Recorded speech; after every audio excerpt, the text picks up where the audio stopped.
1972年出世，國籍係葡萄牙，擅長位置係翼鋒，曾經效力過巴塞隆拿、皇家馬德里同埋國際米蘭嘅球員。符合晒以上條件嘅就係今日要同大家回味嘅傳奇費高。歡迎返嚟 LF90，我係 Al 波叔。今日嘅主角費高，17歲出道，直至37歲掛靴嘅20年時光入面，喺球壇創造咗無數經典故事。同系列嘅前兩集一樣，今日要同大家分享嘅就係個人心目中費高喺球場上面嘅10個高光時刻啦。跟住落嚟，我會按佢嘅職業生涯順序，揾翻相關時間背景以及比賽精華，同大家逐一回味。如果中意呢類影片嘅話，希望可以俾個 like 條片同埋撳個訂閱，等我有更多嘅動力去繼續創作。葡萄牙天王嘅10個高光時刻，故事正式開始。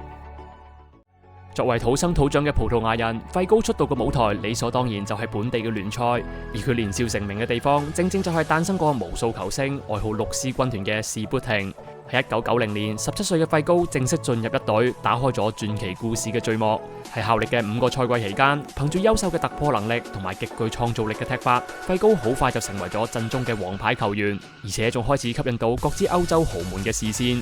1995年，22歲嘅費高下定決心出國外闖。雖然士砵亭嘅球迷百般不捨，但當知道邀請費高加盟嘅係西甲豪門巴塞隆拿，而且仲提供破球會紀錄嘅2000萬美金轉會費之後，所有人都知道呢位葡萄牙超新星注定都要走向世界嘅舞台啦。加盟巴塞嘅第一個賽季，費高嘅個人技術雖然搶眼，但距離完全融入球隊仲需要更多嘅磨練。球會生涯嘅高光時刻要再等等，不過喺國家隊呢邊，驚喜反而即將出現。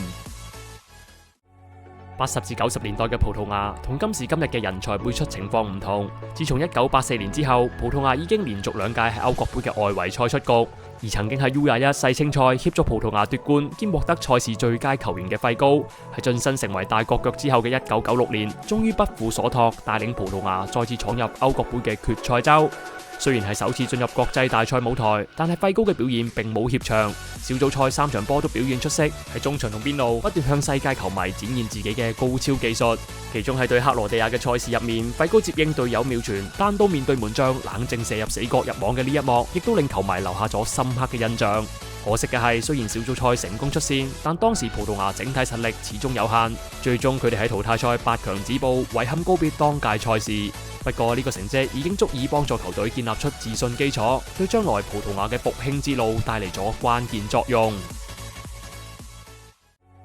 費高喺國家隊嘅優秀表現，返到球會之後亦都繼續保持。喺效力巴塞隆拿嘅第2個賽季，費高終於成功踢出身價。除咗繼續保持優秀嘅個人能力之外，亦都加強咗傳送助攻嘅本領。費高當季展現出嘅技術、組織能力同埋領袖氣質，已經一步一步咁征服咗巴塞嘅球迷。除咗本土聯賽，當季費高亦都有為巴塞出征歐洲戰場，其中喺歐洲杯賽冠軍杯嘅4強對上意甲費倫天拿嘅1役，就係佢當季其中一場代表作。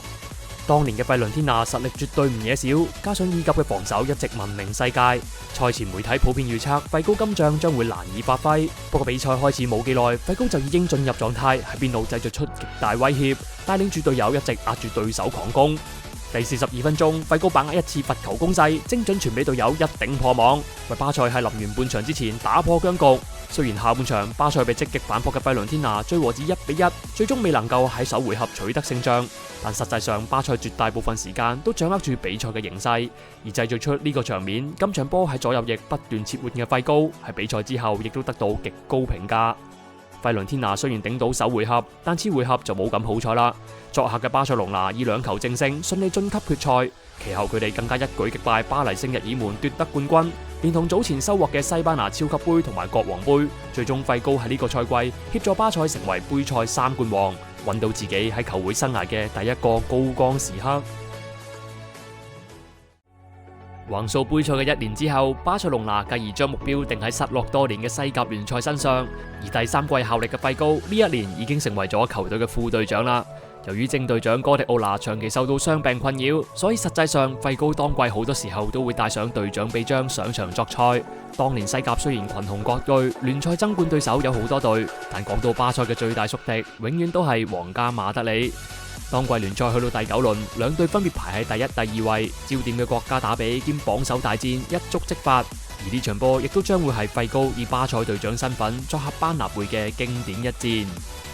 開場初段巴塞一直受壓，直到第5分鐘，費高喺右路把握對方防守失誤，精準傳俾隊友鏟射破網，為巴塞隆拿取得一個絕佳開局。慢鏡睇多次，能夠精準預測到隊友嘅走位入攝，再將個波完美放落佢隻腳度。呢球助攻，費高絕對應記一功。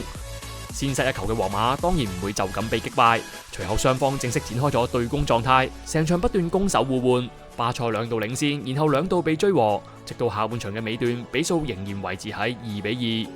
第80分鐘，費高同隊友配合打高速反擊，喺防守殺到埋身之前，橫傳俾尾柱嘅隊友輕鬆撞射空門，就咁樣協助巴塞隆拿再次取得領先。又係一個喂到埋口嘅助攻，瞓住喺度傳都仲可以將力度角度計得咁精準。雖然入波嘅係另有其人，但隊長費高喺呢一刻已經成為咗巴塞球迷心中嘅英雄。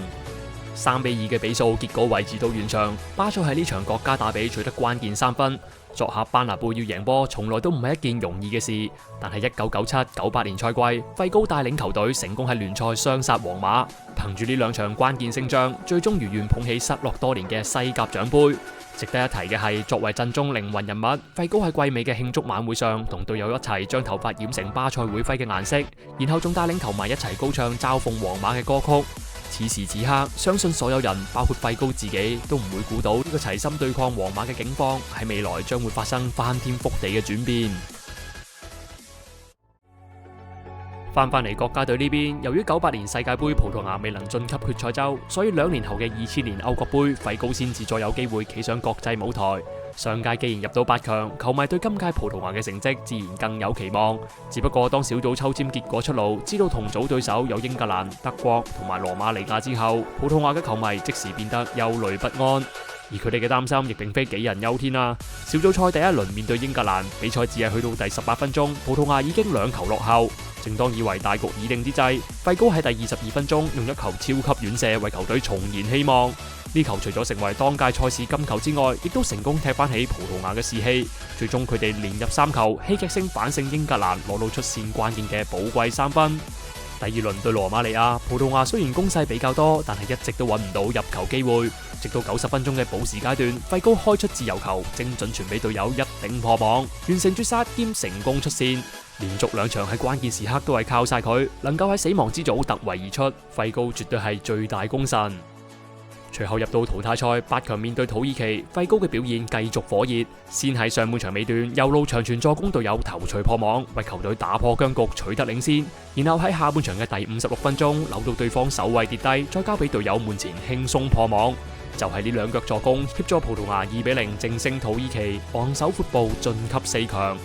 可惜嘅係，葡萄牙最後同當年如日中天嘅法國喺4強激戰120分鐘之後遺憾出局。雖然未能再進一步，但全國球迷對呢支球隊嘅表現已經相當欣慰。而費高當屆出色嘅表現，亦都令自己入選賽事最佳陣容。由2000年歐國盃開始，費高已經成為咗葡萄牙不可或缺嘅存在。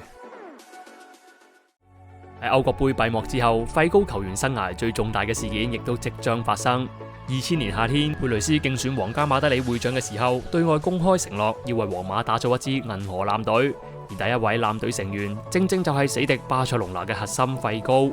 皇馬同巴塞嘅恩怨情仇超過8年歷史，想喺對方手上收購正處於生涯巔峰嘅核心球員，呢件事絕對係天方夜譚。一開始兩邊球迷都認為呢個只係佩雷斯嘅自我宣傳伎倆，並冇將佢嘅說話認真看待。但係隨住兩間球會高層不斷隔空罵戰，同埋費高本人受訪態度嘅轉變，呢單轉會交易謠言慢慢變得越傳越真。最終喺7月24號當日，皇家馬德里官方正式宣布費高簽約加盟，轉會費用破世界紀錄，高達6200萬歐羅。消息一出，成個西班牙即時陷入大地震。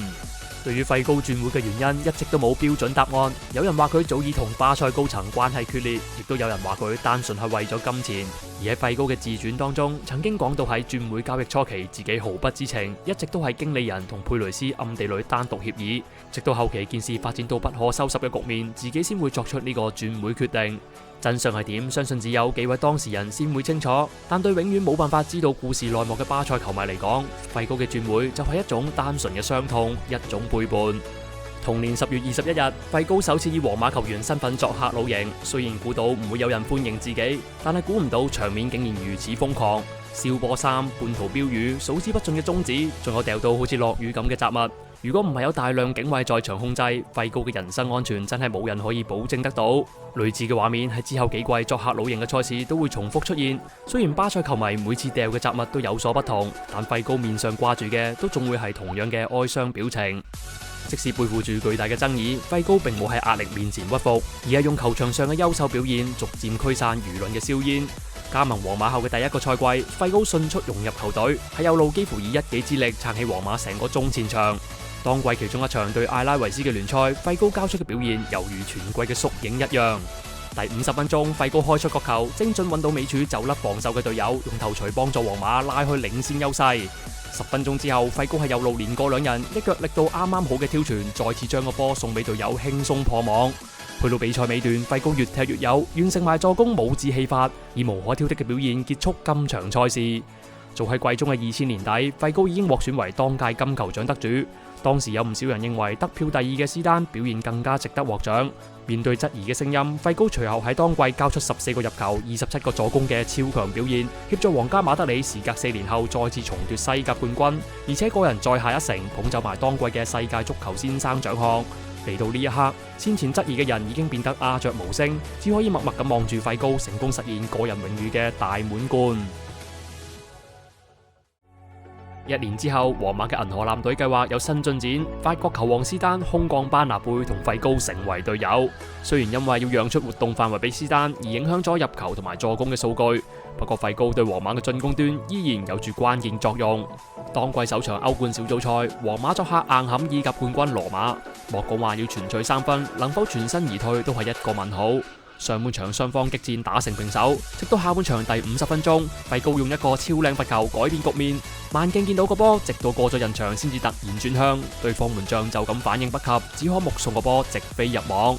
落後嘅羅馬雖然奮起力追，但費高隨後喺右路畫出一條精準弧線，交出助攻，同時淋熄咗羅馬全隊士氣。當年只要俾機會費高睇定傳中，就已經係一個巨大威脅，因為佢嘅準程度實在係太高啦。最終費高一射一傳，帶領球隊2比1作客擊敗羅馬，為皇馬當季嘅爭冠之路打下咗一支強心針。有未來視嘅我哋都知道，當季皇馬最終成功捧走大耳獎杯。提起當屆賽事，好多人只會記得施丹喺決賽嘅天外飛仙，而費高因為季尾受傷患影響，所以對淘汰賽嘅貢獻有限。但如果縱觀成屆賽事去睇嘅話，你會發現費高絕對係其中一個捧杯功臣。喺球會同個人層面幾乎已經贏盡一切，國家隊嘅榮譽自然就係費高最大嘅目標。02年日韓世界盃意外小組出局，對於已經年過30嘅費高嚟講，04年喺家鄉葡萄牙舉辦嘅歐洲國家盃，或者就係佢最後嘅機會。賽前豪言要奪冠嘅葡萄牙，估唔到小組賽首輪就爆冷不敵希臘。雖然第2輪贏翻場攞到3分，但尾場對同分嘅西班牙至少要和波，葡萄牙先可以出線淘汰賽。關鍵嘅生死戰已經成為隊長嘅費高自然必須挺身而出。比賽一開始，費高喺邊路連番突破，好幾次喺西班牙後場製造驚險鏡頭，高速快放嘅身姿睇起嚟完全唔似一位已經32歲嘅老將。下半場第57分鐘，費高一個出其不意嘅傳球，造就隊友攻破西班牙嘅大門。雖然功勞不及入球隊友，但係如果冇費高嘅靈機一觸，呢球攻勢相信未必會有同樣發展。憑住呢個全場唯一入球，葡萄牙最終以1比0贏出呢場生死大戰，全取3分兼重奪小組首名，有驚無險出線晉級。葡萄牙同費高之後喺淘汰賽越戰越勇，接連擊敗英格蘭同荷蘭兩支熱門球隊闖入決賽，而佢哋嘅對手正正就係小組賽贏過自己嘅希臘。嚟到呢一步已經無需多言，勝利同埋冠軍就係費高嘅唯一目標。一直睇緊歐國盃歷險記嘅球迷，睇到最尾先發現，原來成功創造神話、爆冷奪冠嘅希臘，先係當屆故事嘅真正主角。滿懷希望嘅葡萄牙，最終成為咗希臘奇蹟嘅背景板，而呢一幕亦都係費高國家隊生涯嘅最大遺憾。隨住更多年輕球星加盟銀河艦隊，年紀唔細、體能開始下滑嘅費高喺皇馬上陣嘅時間亦都開始變得越嚟越少。2005年嘅夏天，33歲嘅費高正式告別班拿貝。雖然收到沙特球會嘅重金邀約，但係費高決定加盟意甲嘅國際米蘭，希望證明自己仲有貨賣。當面技術型嘅費高就成為咗球隊控制節奏、調度攻守嘅關鍵人物。38場聯賽，費高上陣咗34場，呢個絕對主力嘅數據，足以證明費高仍然有能力喺高水平嘅賽場上繼續發光發熱。04年歐國杯後一度退出國家隊嘅費高，由於身體狀態比預期好，喺教練同隊友多次勸導之下，決定復出帶領葡萄牙再次挑戰06年嘅世界盃。自從1996年喺世界盃攞過一次季軍之後，過去40年葡萄牙只有2次成功躋身決賽周，而且2次都未能晉級淘汰賽。所以06年世界盃開賽之前，基本冇人認為葡萄牙有能力爭奪冠軍。但係擺脫壓力枷鎖嘅費高，反而喺當屆成功上演國家隊嘅最後一個高光時刻。34歲嘅費高雖然已經失去咗年輕時期嘅速度優勢，但係對節奏控制變得更加爐火純青。幾時加速突破，幾時急停放慢，連續假腳回身嘅技巧，由出道至今都總係萬試萬靈。有好多位教練異口同聲評價費高係一位最難捉摸嘅球員。論速度，佢絕對唔係最快，但係獨有嘅快慢結合，虛實無常，往往都令對方無從入手，最後只可以選擇用犯規阻止。喺對伊朗嘅小組賽，費高一次闖入禁區，成功製造12碼。對於從未喺世界盃取得入球嘅費高嚟講，呢個絕對係千載難逢嘅機會。不過喺球隊利益當前，佢選擇讓俾C朗拿度成為英雄，用實際行動向各界明確表示將會全力支持C朗成為自己嘅接班人。或者就係有呢種無私嘅團隊精神，葡萄牙時隔40年之後喺當屆再次成功晉級淘汰賽。雖然佢哋嘅成績最後止步於4強，但係費高已經足以對國家同自己有所交代啦。世界盃完結之後，費高正式宣布退出國家隊，留低咗為國上陣127場，貢獻出32個入球同埋44個助攻嘅輝煌成就。正式告別國際賽舞台之後，放下重擔嘅費高亦都返到意大利，開始為自己嘅傳奇故事構思結局。不過喺最後一幕來臨之前，費高仲有力氣繼續創造經典。2006-07賽季嘅意大利超級杯，由國際米蘭同老對手羅馬共同爭奪。羅馬去到比賽第34分鐘已經入到3球，遙遙領先。原本以為場波可以提早收工，但國米隨後連追3球，強行將比賽拖入加時賽。第94分鐘，國米喺一個唔錯嘅位置搏到罰球，費高行上前擺好姿勢，然後一腳將個波送入網，協助國際米蘭反超比分成4-3。呢個年紀有唔少球員踢到70分鐘已經腳軟冇氣，但係費高今場踢足120分鐘，而且仲有力喺加時賽踢出呢腳高質量嘅罰球。老而不廢呢4個字就係對費高生涯尾段一個最合適嘅描述。最終憑住費高嘅絕殺入球，國際米蘭擊敗羅馬贏得冠軍，連埋之前攞到嘅意甲聯賽同埋意大利杯，費高加盟國米第2季就已經贏盡意大利各項本土賽事，而且全部都係以絕對主力嘅身份親自帶領球隊一一實現。2009年5月31日，呢日除咗係意甲聯賽收官戰，亦都係費高退役前嘅最後一場正式比賽。喺穿過咗雙方球員嘅列隊歡迎之後，等待住費高嘅，除咗有球會管理層之外，仲有全場座無虛席、不斷鼓掌嘅球迷。隊友強行為費高戴上隊長臂章嘅畫面，足以證明呢位葡萄牙天王喺呢度受到嘅愛戴。冇媒體嘅日夜追訪，亦都冇任何爭議誹謗。生涯尾聲能夠遠離是非之地，喺意大利呢邊享受難得嘅寧靜，或者對費高嚟講，呢個就係佢心目中嘅完美結局。走過費高20年嘅足球時光，論球技或者球星魅力，佢可能未必係大家心中嘅第一位。但論對球壇歷史嘅影響力，費高嘅生涯絕對稱得上係傳奇級數。借今集嘅機會，我都好想知道大家對當年費高驚天轉會事件嘅睇法。無論係邊隊嘅球迷，都歡迎你哋留言一齊傾下偈。最後長氣講多句，除咗 CLS 之外，LF90嘅 IG 最近亦都開設咗啦，記得 follow 埋啊！再次感謝睇到嚟呢度嘅各位，我哋下條片再見。